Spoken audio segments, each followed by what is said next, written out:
திமுக MP Kanimozhi வேற்றுமையில் ஒற்றுமை என்பது தேசிய மொழி என கூறியது குறித்து செய்தியாளர் எழுப்பிய கேள்விக்கு பாஜக மாநில தலைவர் நயினார் நாகேந்திரன் பதிலளித்துள்ளார்.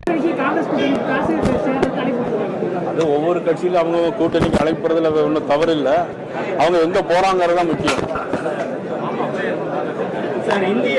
இந்திய தூதுக்குழுக்கு தலைமையேற்று சென்றிருக்கிற கனிமொழி எம்பி ஸ்பெயின்ல பேசும்போது இந்தியாவுடைய தேசிய மொழி எதுன்னு கேட்கும்போது வேற்றுமை ஒற்றுமை தான் இந்தியாவோட தேசிய மொழின்னு சொல்லியிருக்காங்க.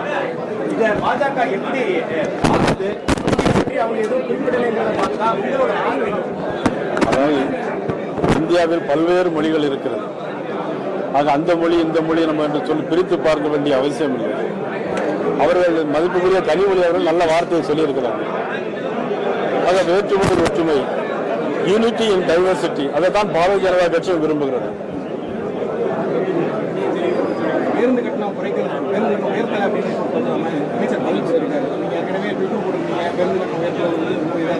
அதாவது மக்களுக்கு ஏற்கனவே சொத்து வரி சுமை, மின்சார கட்டண சுமை, பல்வேறு சுமைகளை தாங்க முடியாமல் இருக்கிற நேரத்தில் வெளியூருக்கு போக முடியாமல் ஆயிடக்கூடாது. அதனால தான் பேருந்து கட்டணத்தை உயர்த்த வேண்டாம், பேருந்து கட்டணத்துக்கு பதிலாக அரசாங்கம் மானியத்தை கொடுத்து பேருந்து கட்டணங்களை உயர்த்தாமல் இருக்க வேண்டும் என்று ஏற்கனவே அறிக்கை விட்டிருந்தோம்.